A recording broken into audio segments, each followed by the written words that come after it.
সেনাপ্রধান জেনারেল ওয়াকারুজ্জামানকে হুঁশিয়ারি দেওয়ার পর এবার একের পর এক চাঞ্চল্যকর তথ্য ফাঁস করছেন প্রবাসী অ্যাক্টিভিস্ট পিনাকি ভট্টাচার্য।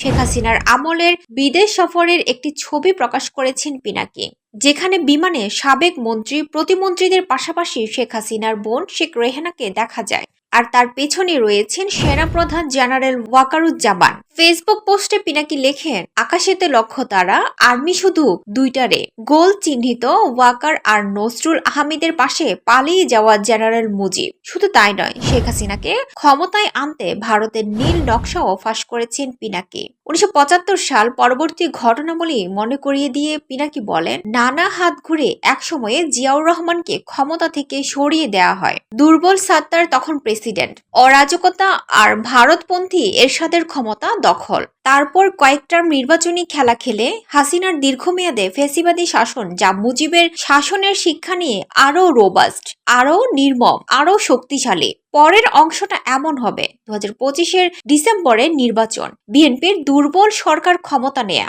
অর্থনৈতিক সমস্যা, ভারতের চাপে দিশেহারা বিএনপি সরকার দেশের ভিতরে আর বাইরে, গণবিক্ষোভে আওয়ামী লীগের অংশ নেয়া, বিএনপি সরকারের পতন, আবার নির্বাচন। কোনটা বেশি বাস্তবের কাছাকাছি মনে হচ্ছে?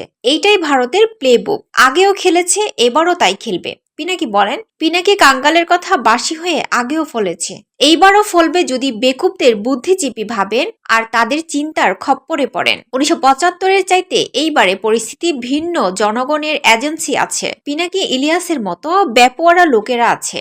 বাংলাদেশকে আমরা হারতে দেব না।